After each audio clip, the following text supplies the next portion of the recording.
Muy buenas noches, amigas y amigos. Mi nombre es Manuel López Sáenz. Hoy es 28 de julio del año 2020.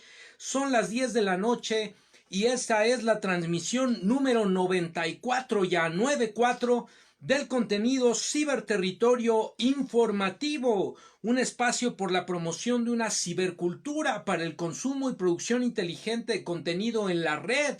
En este caso, contenido de carácter informativo puesto a tu disposición para realizar un ejercicio de tesis, antítesis y síntesis sobre los temas más relevantes de la realidad nacional, reconociendo en la narrativa oficial tres grandes bloques informativos: el bloque representado por los medios tradicionales de comunicación, prensa, radio, televisión oficiosa; por otro lado, los medios de comunicación del gobierno federal; y por otro lado, la información de contraste, la información de análisis que te ponemos a consideración para que cada quien tome su propio punto de vista sobre los temas más relevantes de la realidad nacional.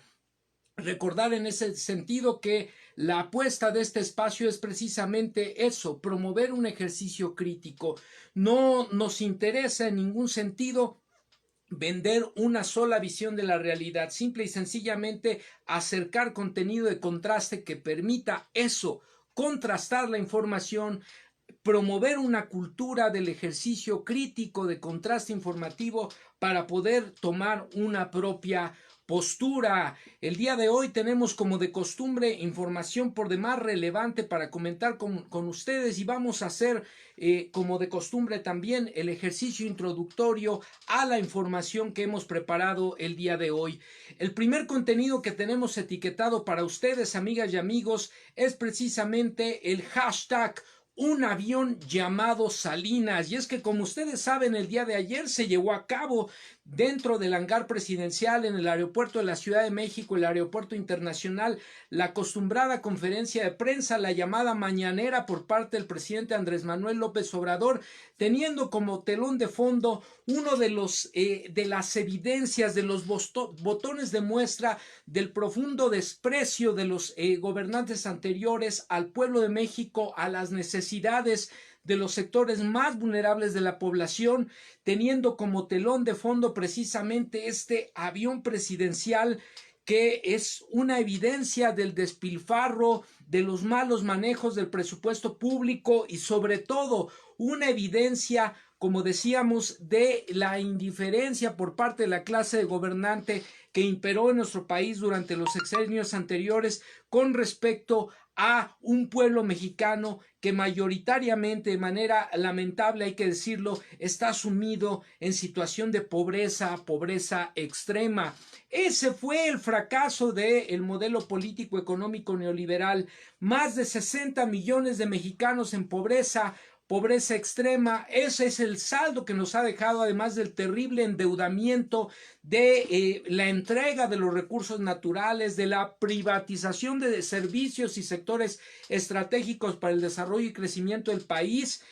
Se habló de un crecimiento inexistente porque este crecimiento estaba fundamentado en gasto, y este gasto, que no era social precisamente, estaba apoyado en la adquisición de deuda. Es como si ustedes apoyaran el gasto corriente de su casa, de las necesidades más apremiantes de su familia, simple y sencillamente en pagar con tarjeta de crédito. Tarde o temprano la bomba les va a explotar en la cara, y eso es lo que ha ocurrido. Ese es el exitoso modelo de los neoliberales, que pugnaron por el endeudamiento, por la entrega del patrimonio nacional, por la corrupción, por el robo, por el saqueo, y así dejaron el país. Por eso es importante. No es una cuestión menor, ni tampoco como algunos se han desgarrado las vestiduras llamando a esto la presentación del avión, la realización de la conferencia en el marco de la presencia de este avión presidencial, o incluso el sorteo de la Lotería Nacional del avión presidencial, que se han vuelto locos en llamar circo, circo. Pues yo quiero decirles algo, amigas y amigos. Antes, el circo con el que enajenaban al pueblo era la televisión, las telenovelas y el fútbol. Si hoy el circo implica que todas y todos los mexicanos nos enteramos cómo despilfarraron el presupuesto público, cómo despilfarraron nuestros impuestos. Pues si a eso le quieren llamar circo, muy bien, yo no le llamo circo, pero yo prefiero que me informen a que me engañen con telenovelas y con fútbol.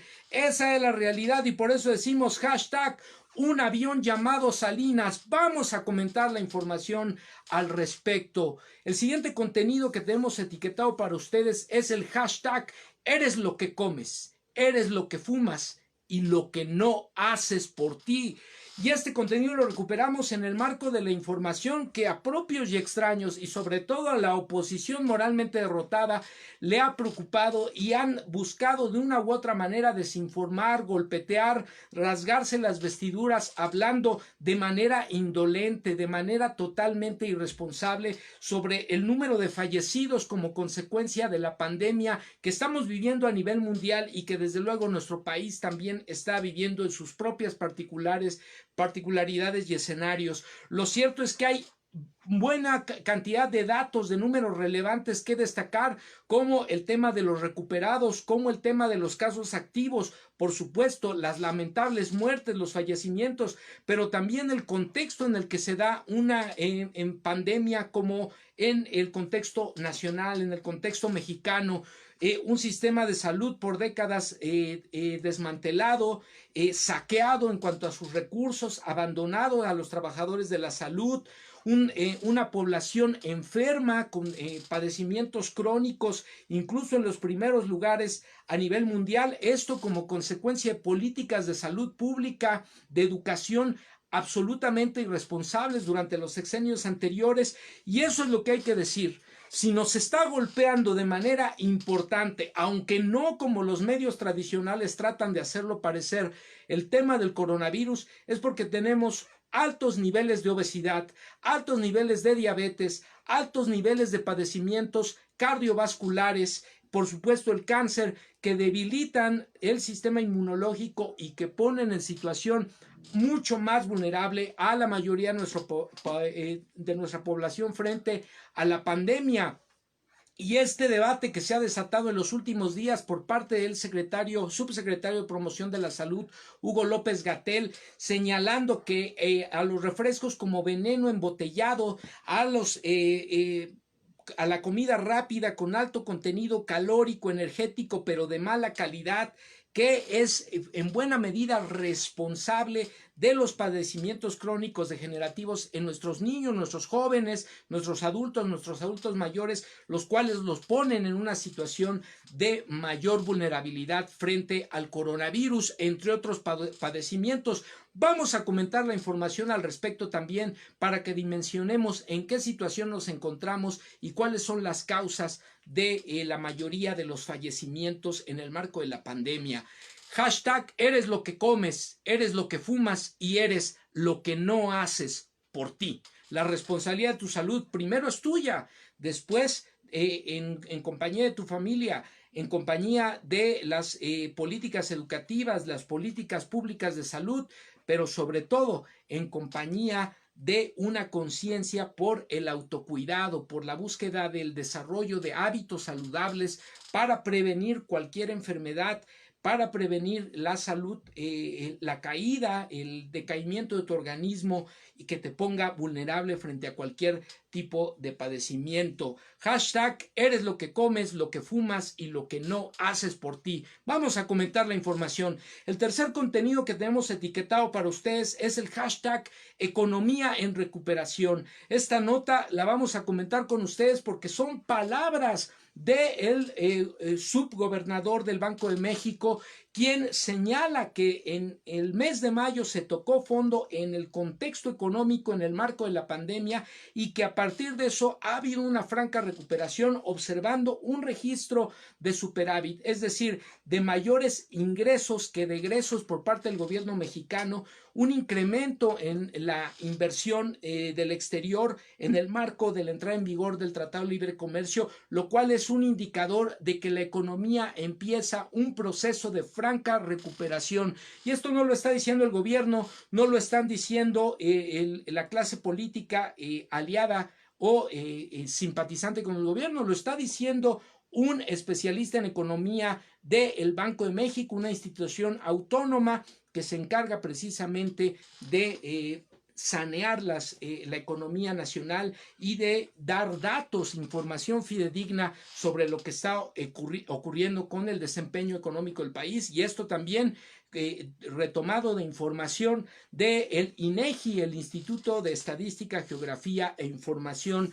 de nuestro país. Así que vamos a comentar la información. Los datos, los números son fríos, son duros, son contundentes. Desde luego también hay muchos retos y problemas que resolver en el camino, pero hashtag economía en recuperación.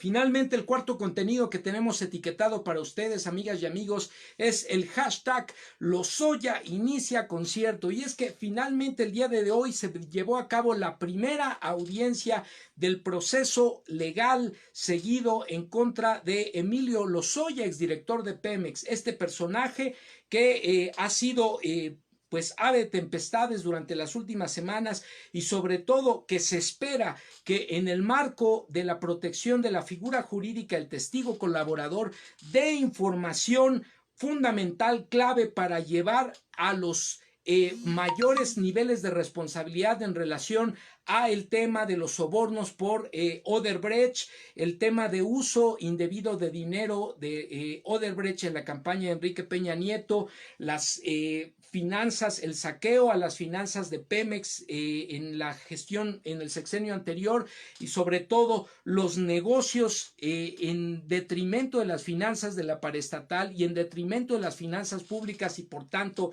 en agravio de todas y todos los mexicanos. Se espera que la información revelada en los próximos días, las próximas semanas, por este personaje lleve a identificar y afincar responsabilidades al más alto nivel, incluyendo los expresidentes Enrique Peña Nieto y Felipe Calderón por actos de corrupción. Así que la información estará ahí disponible, y seguramente vamos a estar hablando de pues la caída de altos responsables, de peces gordos de las administraciones anteriores, precisamente por sobornos, por actos de corrupción. Ya hemos conocido que la reforma energética fue lograda en el sexenio anterior a base precisamente de sobornos con dinero público de todas y todos los mexicanos para los legisladores de las bancadas alineadas en el mal llamado Pacto por México. Por supuesto, también están embarrados en esta red de corrupción los excandidatos presidenciales Ricardo Anaya del Partido Acción Nacional y José Antonio Meade del Partido Revolucionario Institucional. Así que aquí lo tienen, amigas y amigos. ¿Cuándo nos habíamos enterado? Algunos desorientados también hablan de esto como un circo. Pues repito, si antes el circo eran telenovelas y fútbol, y hoy a eso que llaman circo implica que todos nos enteremos de las corruptelas de la clase gobernante en los sexenios anteriores, pues yo prefiero enterarme, aunque algunos desorientados le llamen a eso circo. Es nuestro derecho saber qué se hizo con nuestro dinero, con nuestros recursos y con el patrimonio de todas y todos los mexicanos. Finalmente, amigas y amigos, el contenido etiquetado con el hashtag acostumbrado Agenda Me Canso Ganso, la agenda presidencial. Pues dicho lo anterior, amigas y amigos, comenzamos. Por supuesto, vamos a dar la bienvenida a quienes nos acompañan desde el principio: Ángeles Dávalos, Marcela Toher, Vane Retana Vaz, Marubel Pedayana Orozco, Ceci de la Rosa, Sara María. Muy buenas noches a todas y todos, bienvenidas, bienvenidos, gracias por acompañarnos. El primer contenido lo recuperamos, Patricia Sáenz, buenas noches, bienvenida. Lo recuperamos del portal de noticias del periódico Excelsior, publicado el día de ayer, y la nota se titula, firmada por la redacción del medio: por fin se exhiben los lujos del interior del avión presidencial. La aeronave TP-01 fue adquirida en 2012 en el gobierno de Felipe Calderón, ya en los últimos meses del gobierno de Felipe Calderón, a petición expresa del entonces presidente electo Enrique Peña Nieto.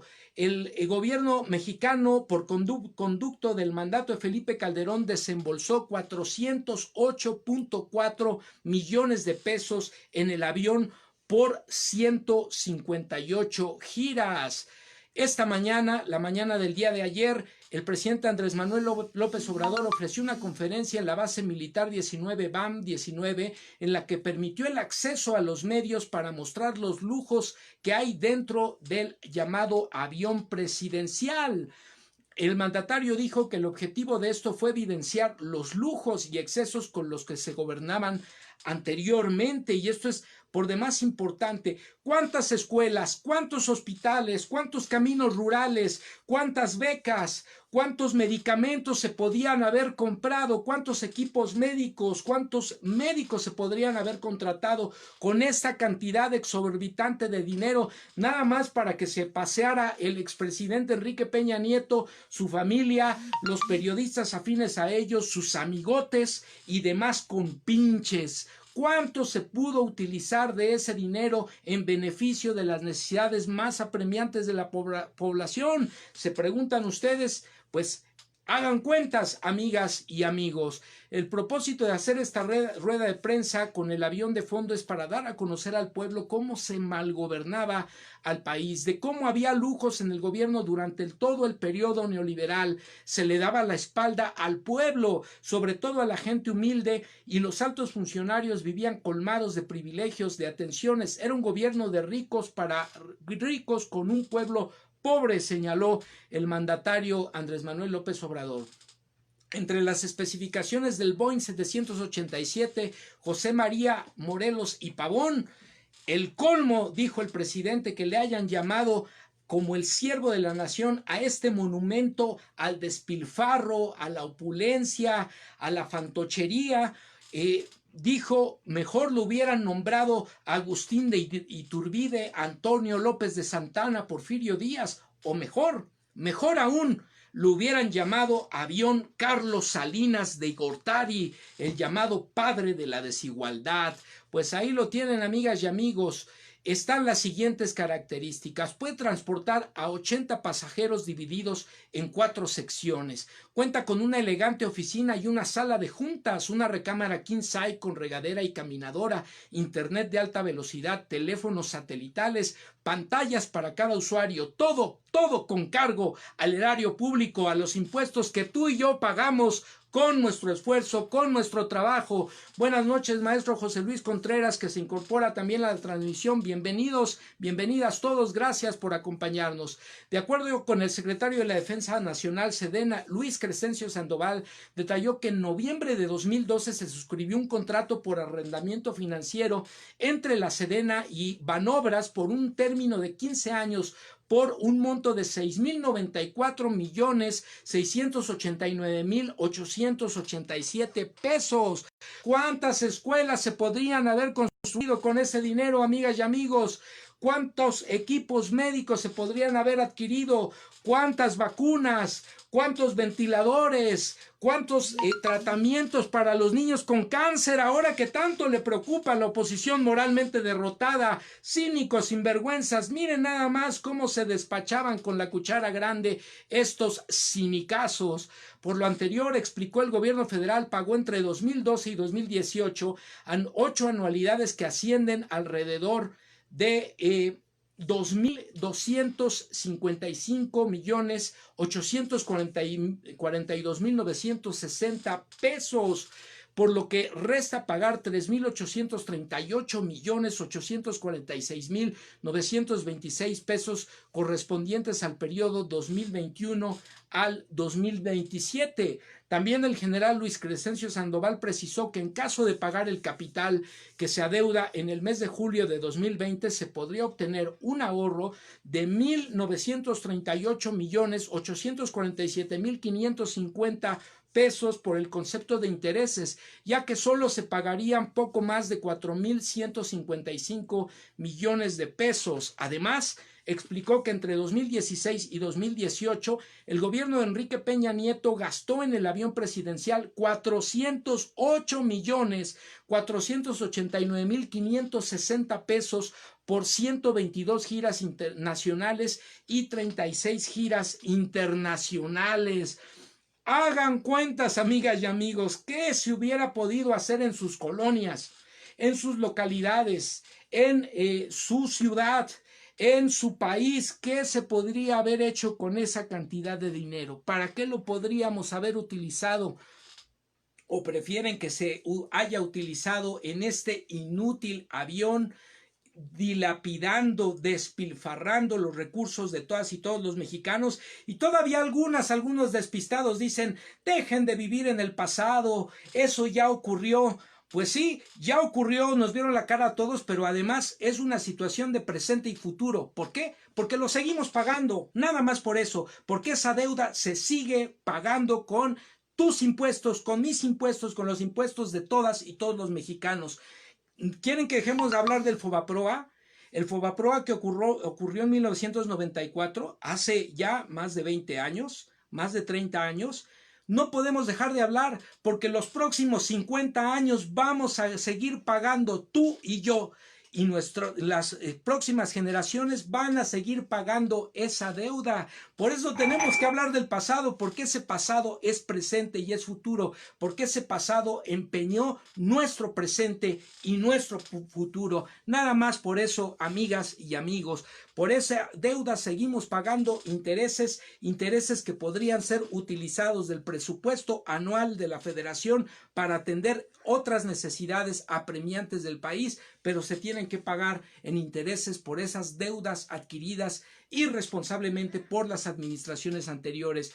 Buenas noches, Viridiana Molina Trejo, bienvenida, gracias por incorporarse a la transmisión. Nos dice Patricia Sáenz, los gastos faraónicos de los neoliberales. Pues con esto cerramos la primera nota del día de hoy y vamos al siguiente contenido, amigas y amigos, etiquetado con el hashtag eres lo que comes, eres lo que fumas y eres lo que no haces por ti, y también eres lo que te tomas.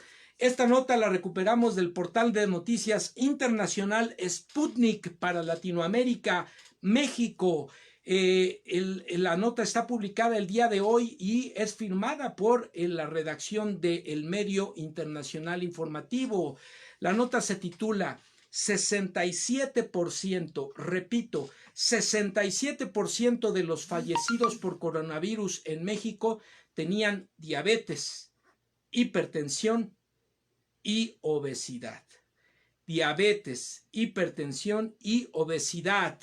El subsecretario de Salud de México, Hugo López-Gatell, indicó que del total de personas fallecidas por coronavirus, 67% tenía padecimientos crónicos como diabetes, hipertensión, obesidad o alguna enfermedad cardiovascular asociada. En cuanto a las causas que han propiciado la mortalidad del impacto del COVID-19, es muy claro. Tenemos una contribución de las enfermedades crónicas en el espectro de mortalidad, expuso. En México mueren al año 40,000 personas nada más por consumo de bebidas azucaradas. La misma cifra de fallecidos también por COVID-19, alrededor de los fallecidos que se han contabilizado en nuestro país en el marco de la pandemia. Y esto ha ocurrido por décadas. Si a eso le sumamos los fallecidos por diabetes, por accidentes cardiovasculares, por el consumo de comida con alto contenido calórico y por supuesto no contenido calórico nutritivo, sino contenido calórico que a todas luces genera otro tipo de problemas como cáncer, además de la obesidad, pues vamos a darnos cuenta que los muertos por el tema del coronavirus, lamentablemente, aunque una sola muerte es dolorosa y no querríamos que se presentara en nuestro país, los muertos por coronavirus se quedan chicos, dicho con todo respeto, en relación al número de muertes. Las tres principales causas de muerte en nuestro país que están asociadas a una mala alimentación, al consumo de tabaco y sobre todo a el sedentarismo, la falta de ejercicio. ¿Cuántas horas, cuánto tiempo dedicamos a la actividad física? ¿Cuánto tiempo dedican ustedes, amigas y amigos, a hacer ejercicio al día? ¿Qué cantidad de azúcar consumen al día? ¿Fuman? ¿Cuántos cigarros consumen al día? Si realmente les preocupa su salud, cuiden esos detalles. Prevenir es la mejor forma de atender nuestra salud, sobre todo porque además en el caso del tabaquismo nos sale muy caro al sistema público de salud, que pagamos todas y todos los mexicanos, los tratamientos por cáncer relacionados con el efisema pulmonar que generalmente desarrollan las personas que tienen el problema del tabaquismo. Nos sale muy caro también atender el problema de las enfermedades cardiovasculares, nos sale muy cara la diabetes, nos sale muy caro el cáncer, y esto lo podemos prevenir con hábitos saludables.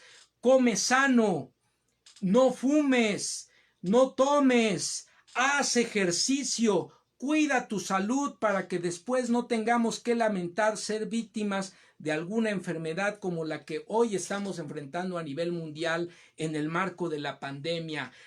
Esta nota dice así, amigas y amigos.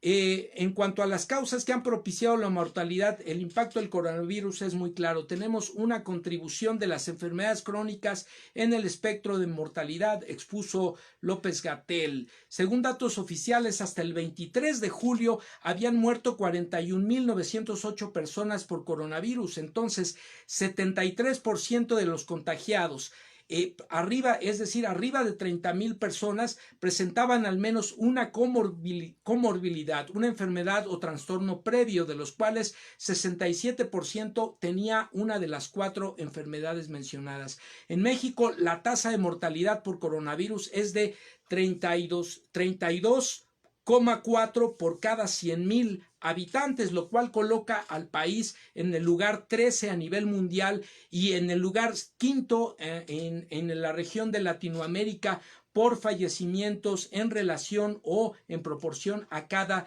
100,000 habitantes. No olvidemos que en el caso de Latinoamérica, nuestro país es uno de los países con mayor número de habitantes. Entonces, guardadas todas las proporciones con los países centroamericanos, con los países sudamericanos, salvo el caso de Brasil, que sí es exponencial su crecimiento poblacional, México es probablemente el segundo o tercer país más poblado de América Latina y uno de los países más poblados del mundo. Aún así, la situación de decesos por cada 100,000 habitantes o por millón de habitantes no es ni por asomo lo que la prensa oficiosa, la prensa tradicional ha tratado de hacer parecer, aliados con la oposición moralmente derrotada para hablar de una hecatombe. Por supuesto que hay un problema que todos tenemos que atender, que todos tenemos que enfrentar, que todos tenemos que prevenir con nuestro autocuidado, pero también identificar que tenemos problemas de salud históricos que no se han atendido y que las personas, así como las autoridades, así como las familias, así como las escuelas y otras agencias sociales, tenemos mucho que realizar para cambiar esta cultura de la alimentación y de hábitos saludables como mecanismo de prevención de cualquier tipo de enfermedad. Nos dice aquí Patricia Sáenz: dilapidaron en los 3 últimos sexenios todo el patrimonio nacional del pueblo mexicano, dejaron un país en ruina, incendiado por la guerra contra el narco y el desmantelamiento de la riqueza nacional. Pues bueno, ahí lo tienen, amigas y amigos. Al respecto, López-Gatell explicó que del total de pacientes contagiados, 17% tenía hipertensión, pero se recuperó de la enfermedad, mientras que 43% de los infectados con esta comorbilidad fallecieron. De hecho, es la condición de salud que más situación de riesgo detona si se infectan las personas que la padecen por coronavirus. En cuanto a la diabetes, el 17% de las personas superó la infección, mientras que el 38% murieron. A su vez, el 18% de las personas con obesidad el 18% de las personas con obesidad y la infección por el coronavirus se recuperaron, mientras que el 25% en esta situación falleció.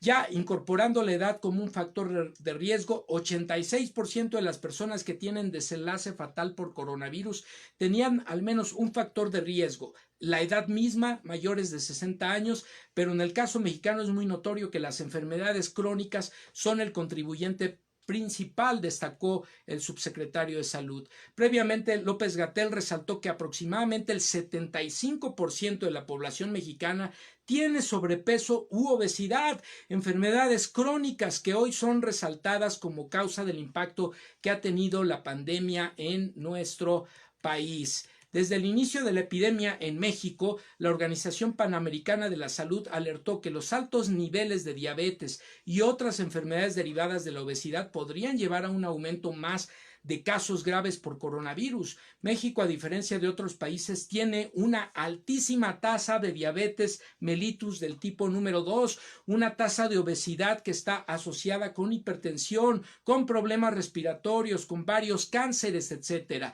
Entonces es una población que está más a riesgo, señaló entonces Cristian Morales, representante del Centro de Información de las Naciones Unidas en México. En relación con lo anterior, la Organización del Poder del Consumidor consideró que la tasa de mortalidad por diabetes en México, 88.9 personas por cada 100,000 habitantes, es la más alta entre países como Estados Unidos, 15,2 personas, Italia, 13,6 personas, China, 9,9 personas y España, 8,7 personas. Además, entre países con las más altas tasas de obesidad y diabetes a nivel mundial, Estados Unidos, México, Reino Unido se ubican entre los 10 países con mayor número de contagios y de fallecimientos acumulados por coronavirus. Así que aquí lo tienen, amigas y amigos, definitivamente.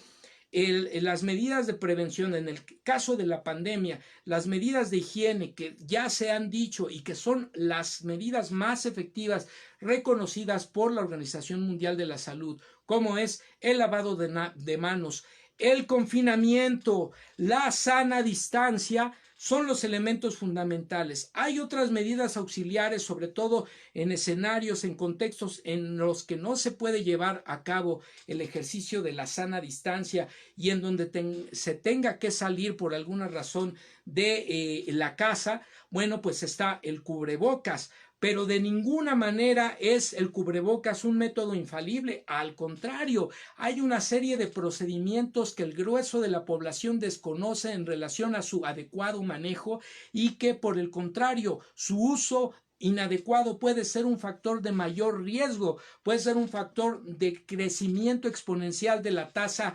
de reproducción del virus, el mal manejo puede llevar a una falsa creencia de protección que disminuya la conciencia sobre la observancia adecuada de otras medidas como la sana distancia, como el tema de la higiene. Es decir, son una serie de factores que hay que considerar. Las medidas más efectivas son el lavado de manos, la sana distancia y, si es posible, quedémonos en casa. Adicionalmente a esta información que estamos dando, tenemos que cambiar. Si no aprendemos de este escenario y cambiamos nuestros hábitos alimenticios, nuestros hábitos de salud, nuestros hábitos de actividad física, esta y cualquier otra pandemia nos va a tomar mal parados y nos va a poner en una situación de alto riesgo. Aprendámonos a partir de ahora a cuidarnos. Cuiden lo que coman, dejen de fumar, dejen de beber, hagan ejercicio para que tengan un organismo sano, para que tengan un sistema inmunológico fuerte y no sean víctimas, como lamentablemente la mayoría de nuestra población, de esta enfermedad o de cualquier otra. Prevenir es la mejor manera de atender nuestra salud y de nuestros seres queridos. Así que bueno, pues con esto estamos cerrando el segundo contenido. Muy buenas noches, Rubí Monzón Ramírez, Shabet Alquicira, Mari Price, que se incorporan a la transmisión. Bienvenidas, bienvenidos todos. Gracias por acompañarnos. Cerramos el segundo contenido y vamos ahora al tercer contenido etiquetado con el hashtag Economía en Recuperación. Esta nota la retomamos del portal de noticias independiente, el portal de noticias alternativo. Sin embargo, está firmada por la periodista Guadalupe Fuentes López y está publicada el día de ayer. La nota se titula, la economía tocó fondo en mayo y comienza a recuperarse. Esto lo afirma Jonathan Heath, quien es el subgobernador del Banco de México. Falta, dice, aumentar el consumo. En otras emisiones hemos hablado de que en realidad no hay mucha ciencia en el funcionamiento de nuestra economía. El consumo, y sobre todo el consumo local, y el gasto por parte del gobierno en el sector social, el llamado gasto social, son dos motores fundamentales de la reactivación económica, aunado a la inversión nacional, la inversión extranjera, el comercio con otras naciones, las exportaciones, el intercambio de mercancías. Son elementos que movilizan la economía y que evidentemente en el marco de una pandemia como la que hemos estado enfrentando, pues esto se ralentiza, se disminuye, pero a partir de lo que está ocurriendo, la disminución también del índice de contagios, la contención paulatina, gradual de la pandemia en nuestro país y en el mundo, esto está posibilitando que se empiece a reactivar la economía. Y esto no lo afirmo yo, no lo afirma el gobierno, lo afirma una entidad económica autónoma como el Banco de México y particularmente el subgobernador del Banco de México, Jonathan Heath. En entrevista para Sin embargo, dijo lo siguiente: la crisis económica provocada por la pandemia del coronavirus parece haber tocado fondo, aseguró Jonathan Heath, subgobernador del Banco de México. Al analizar los datos de las exportaciones de junio, afirmó lo anterior. Para el economista, la reapertura de los negocios con buenas políticas de salubridad ayudará a mejorar la situación económica del país. Analistas de Bajico aumentan la expectativa en ese sentido de la recuperación. Por otro lado, continuamos con la nota. La economía mexicana tocó fondo en mayo por la crisis del coronavirus y apenas se observa una recuperación en junio, considera Jonathan Heath, al advertir que para fortalecer esta recuperación se necesitan dos cosas fundamentales: que el consumo de los hogares crezca en los próximos meses y que se active la inversión fija bruta en el país, es decir, la entrada de capital, la inversión nacional y extranjera.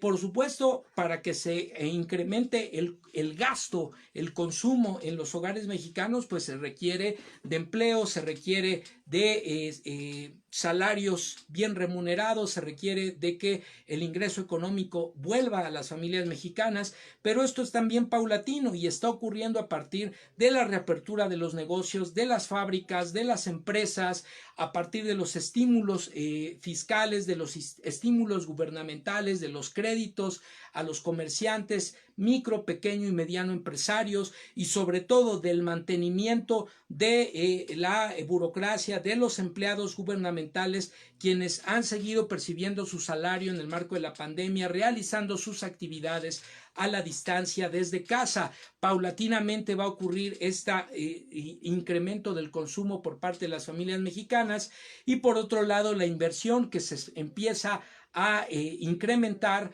que ya hubo datos alentadores recabados por el INEGI en el mes de junio pasado, en el mes de julio también, y que empieza el flujo económico, el intercambio de mercancías en el marco de la entrada en vigor del Tratado de Libre Comercio. Las cifras a las que se refiere el subgobernador del Banco de México para hablar de una mejora en la economía son las del Instituto Nacional de Estadística y Geografía, el INEGI, que el lunes informó que México registró un superávit inesperado en la balanza comercial de 2.659 millones de dólares entre enero y junio de 2020, pese a la caída de exportaciones e importaciones por el coronavirus.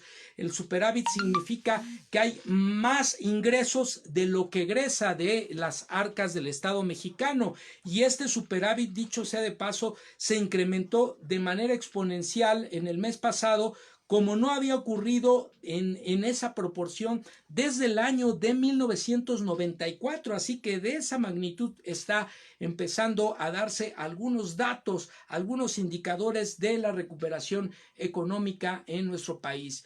Asimismo, en el sexto mes del año se registró también un superávit de 5.547 millones de dólares, en buena medida gracias a las exportaciones agropecuarias.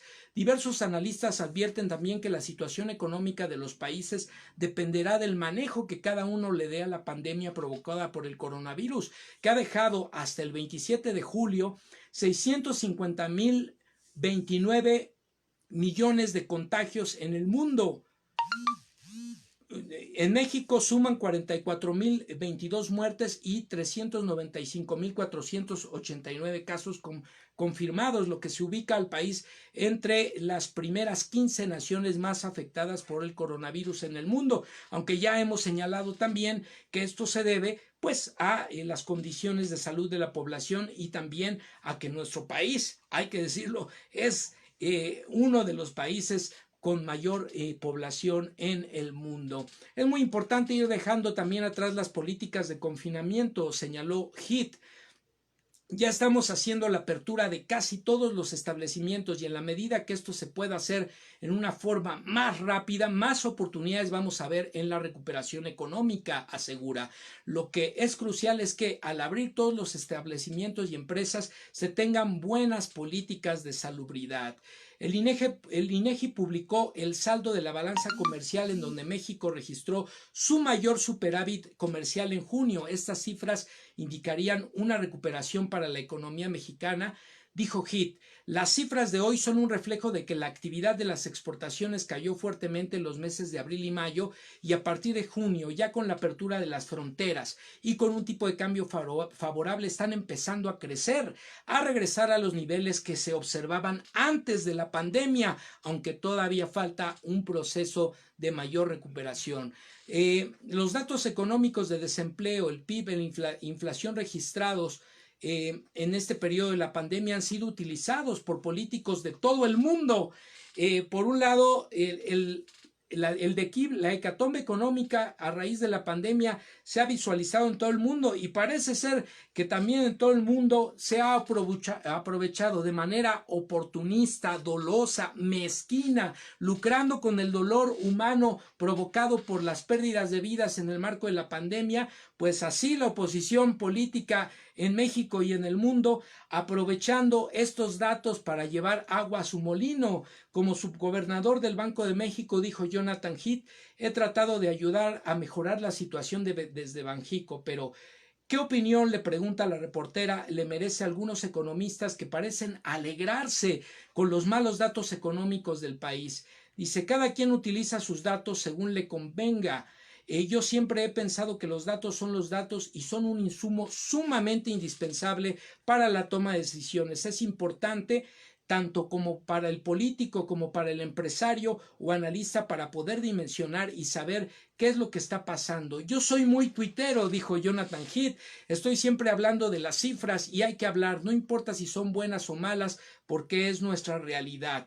Finalmente, habrá gente que solo quiera a que hablemos de las cifras cuando estas son malas, otras cuando es una situación más favorable. Lo que creo es que siempre hay que estar analizando las cifras, analizando los datos, y ahí están los indicadores del Banco de México, del INEGI, que nos dan señales, nos dan evidencia de que ha iniciado paulatinamente, poco a poquito, pero ha iniciado el proceso de recuperación económica. Con esto, amigas y amigos, por supuesto estamos cerrando este contenido, no sin antes comentar una nota también importante en este mismo contexto, sobre todo para las llamadas pymes, para las micro, pequeñas y medianas empresas. Se ha anunciado el día de hoy por parte de la Fundación Carlos Slim un programa, una plataforma para apoyar a la movilización de mercancías a través de la colocación de los artículos, de los productos de las llamadas pymes en la plataforma del empresario Carlos Slim, la plataforma Sistema Administrativo Empresarial SAE, la cual permite a usuarios conectarse directamente con Claro Shop, con la tienda digital de Grupo Sambors, que son propiedad precisamente de Carlos Slim. Así que aquí se abre una posibilidad. A través de esta solución, las pymes podrán publicar su oferta de productos y así liberar inventario mediante su incursión en el comercio en línea, indicaron las empresas a través de un comunicado en conjunto para dar a conocer la plataforma. Entre las ventajas de Claro Shop que ofrece a las pymes por medio del SAE se encuentran las publicaciones de productos gratuitas, de las cuales únicamente se cobrará comisión en caso de la venta de productos.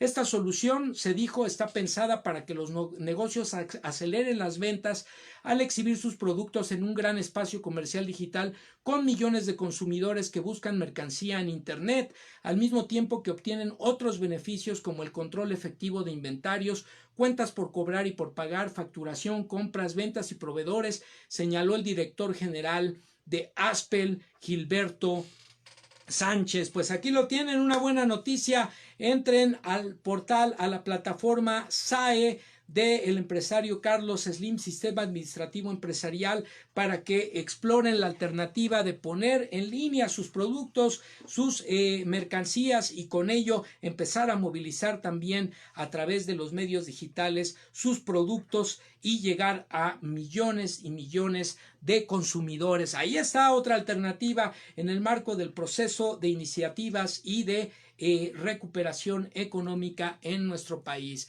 Pues cerramos ahora sí la nota y vamos al último de los contenidos que tenemos preparados el día de hoy para ustedes, etiquetado con el hashtag Lozoya inicia el concierto. Y amigas y amigos, yo nunca había esperado con más entusiasmo un concierto. Qué bueno que hoy empezó el concierto Lozoya, y esta nota la recuperamos del portal de noticias digital, la revista alternativa de análisis político Polemón, esta revista que es una iniciativa del politólogo y periodista Jorge Gómez Naredo. La nota dice así: Lozoya listo para hablar y denunciar al aparato organizado de poder. Esta nota está firmada por el corresponsal del medio César Huerta, publicada el día de hoy hace apenas unas horas. Dice así: en su primera audiencia por uno de los dos casos de corrupción por los que fue extraditado desde España, Emilio Lozoya Austin, el exdirector de Pemex en el gobierno de Enrique Peña Nieto, dijo estar dispuesto a colaborar con las autoridades y a denunciar a un aparato organizado de poder, el cual estaría detrás de cada una de las corruptelas por las que se le acusa.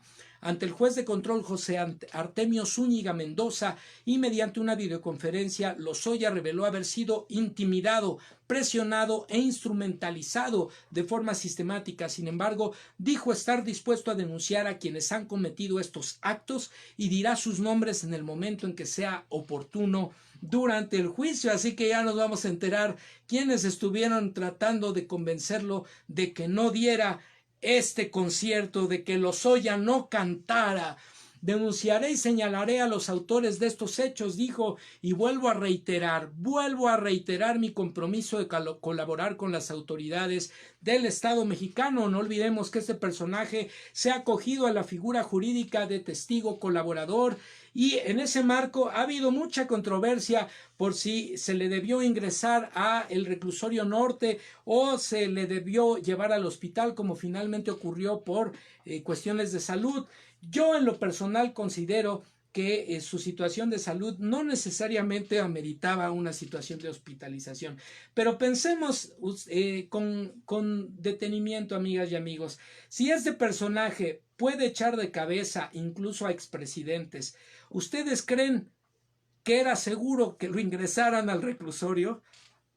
Teniendo ahí miles, cientos de personas que por 3 pesos podrían atentar contra su vida para tratar de acallarlo, pues ese es el asunto. Si tenemos aquí un pájaro de cuenta, un jilguero que puede cantar y echar de cabeza a auténticos peces gordos de las administraciones anteriores, vale más que se le proteja hasta que dé la información. Y por supuesto que tendrá que rendir cuentas en los términos de la ley, pero el proceso jurídico seguido hasta el momento por la Fiscalía General de la República ha sido adecuado, no se ha alterado el debido proceso, que este es otro tema importante en procedimientos judiciales anteriores en nuestro país, que se alteraba intencionalmente el debido proceso para después, aunque se fuese culpable de algún delito grave, se le exculpara precisamente por haber atentado contra sus derechos en el proceso judicial que se le seguía a tal o cual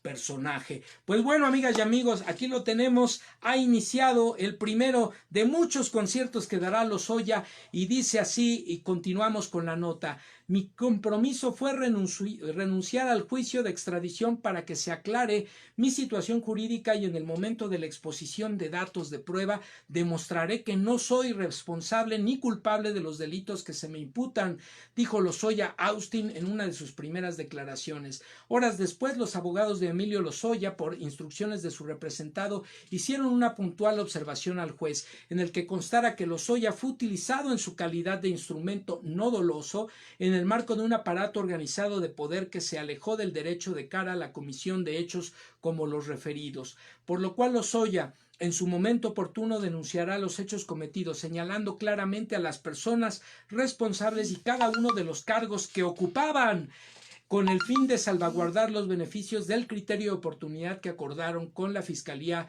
General de la República.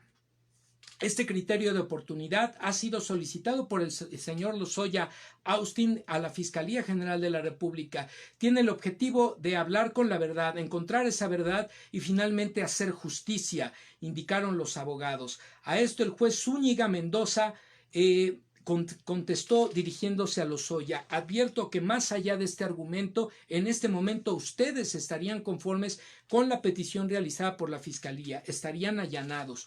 Y momentos después el juzgador dio un receso para revisar el tema. Se prevé que la audiencia sea reanudada en punto de las 17 horas y se proceda a resolver la situación jurídica de Lozoya Austin. Buenas noches, maestra Raquel Bárcena, que se incorpora a la transmisión. Bienvenida, bienvenidos todos, gracias por acompañarnos. Pues bueno, aquí lo tienen, amigas y amigos. Inició el proceso con cautela. Algunos escuchaba yo incluso gente de los youtubers, que algunos se decían decepcionados. Por ahí uno de ellos, el famoso Chapucero, decía que había traicionado el acuerdo Lozoya Austin con la Fiscalía General de la República. Pues en realidad no es así.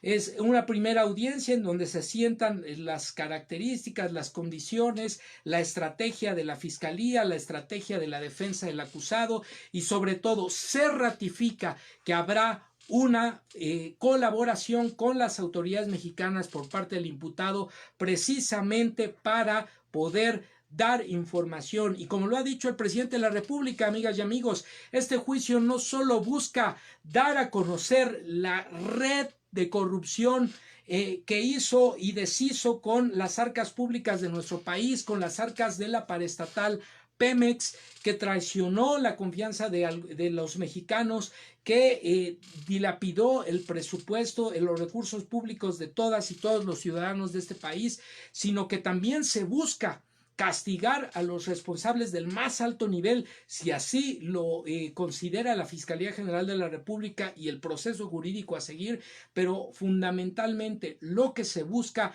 es recuperar en la medida de lo posible y en la mayor cantidad posible los recursos que fueron desviados, los recursos que fueron robados a todas y todos los mexicanos. De eso se trata, recuperar los recursos, devolverle al pueblo lo robado y dejar en claro quiénes desgobernaron, quiénes desmantelaron este país por décadas. Que no se nos olvide, PRI y PAN dilapidaron el presupuesto público, endeudaron al país, entregaron los recursos de todas y todos los mexicanos, endeudaron a nuestro país y sobre todo comprometieron el futuro de nuestras generaciones para poder vivir en un país más equitativo. Por eso se está luchando y que eso es contra lo que se enfrenta el actual proceso de transformación en nuestro país. Una mafiocracia, como lo señala el investigador Edgardo Buscaglia, se está enfrentando con una mafiocracia que se niega a dejar el poder, una mafiocracia a la que se le arrebató la presidencia de la República democráticamente en las urnas, pero que sigue teniendo un poder económico muy elevado, que sigue teniendo a los medios tradicionales de comunicación de su lado y que sigue teniendo a una clase política absolutamente corrupta y descompuesta, que está dispuesta a hacer de todo, a mentir, a violentar, a calumniar, a golpetear, a desestabilizar incluso el país con tal de recuperar sus privilegios.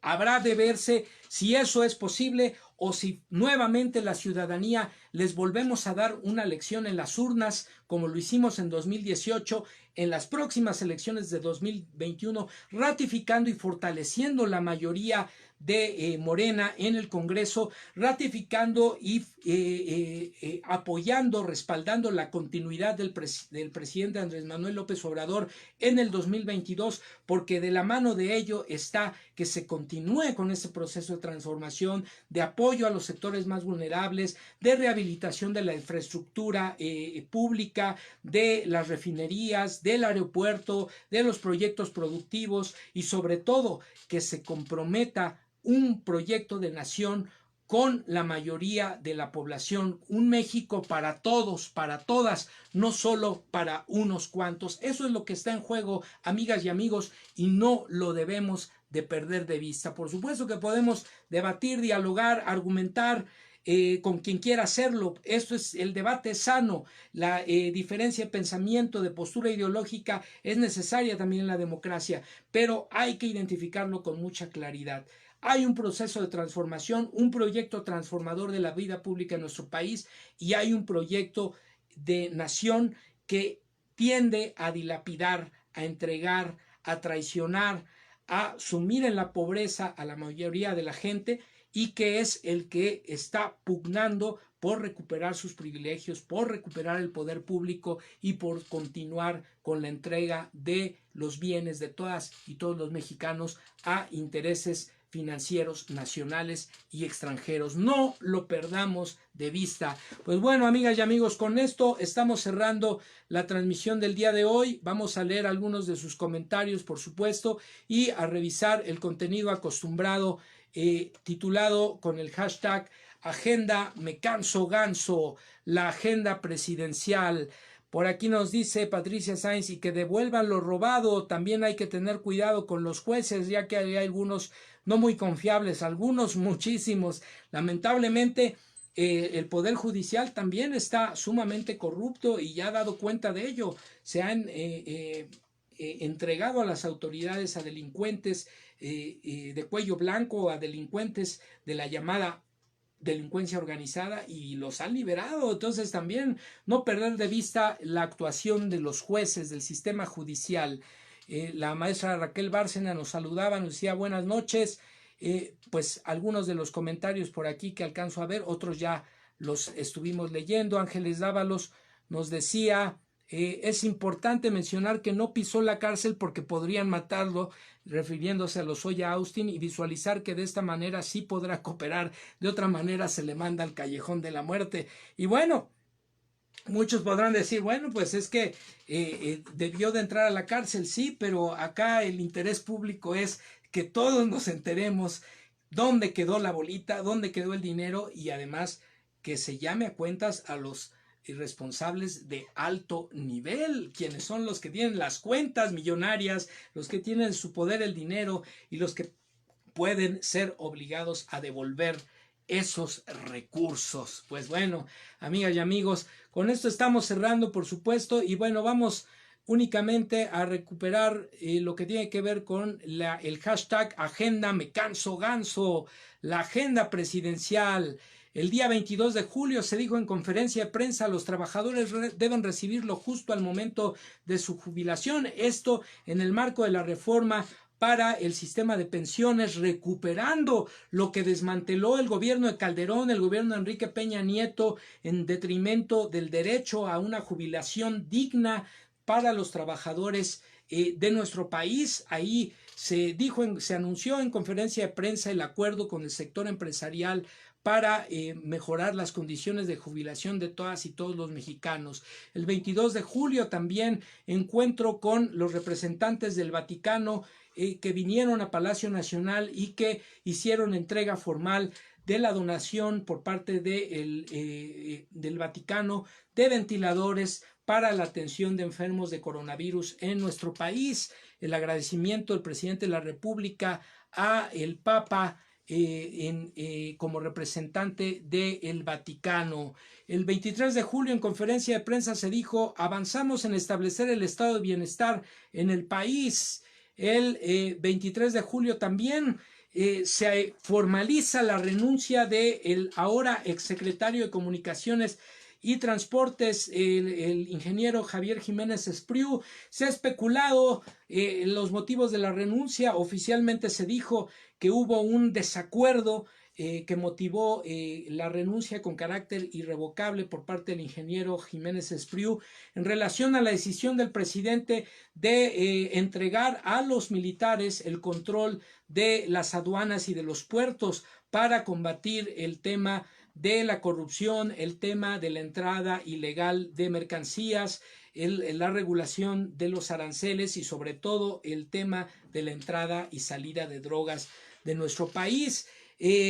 Otros especulan que hay algunos nexos, algunas relaciones a través de la esposa de Jiménez Espriu, quien laborara o tuviera relaciones laborales con la empresa Odebrecht, esta empresa que ha dado cuenta de la corrupción en todo el mundo, de cómo ha corrompido a gobiernos en todo el mundo, y que el caso de nuestro país con los sexenios de Peña Nieto y de Felipe Calderón pues no fueron la excepción. La única excepción era que no se les había llamado a cuentas y ahora va a iniciar un proceso legal como ocurrió en otros países en Latinoamérica y en el mundo entero, llevando incluso a la cárcel a expresidentes. Así que ya lo estamos viendo. Entonces, pues el transcurso del tiempo al tiempo, sabremos realmente cuáles fueron las razones por qué hubo esta separación abrupta del cargo. Y bueno, también la entrada del ingeniero Jorge Arganis Díaz Leal, quien ahora es el secretario de Comunicaciones y Transportes, y que acompañar al presidente Andrés Manuel López Obrador desde la jefatura del gobierno de la Ciudad de México, entonces Distrito Federal, ya en un cargo similar a nivel local.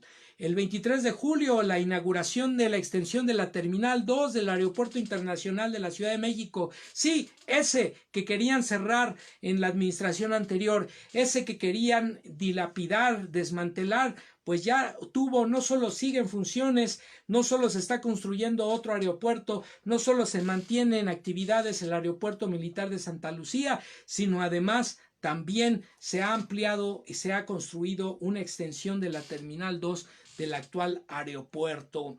El día 24 de julio, la conferencia de prensa desde Oaxaca en el marco de las giras por las actividades presidenciales y la inauguración de proyectos productivos de infraestructura a lo largo y ancho del territorio nacional. En este caso tocó el turno al estado de Oaxaca.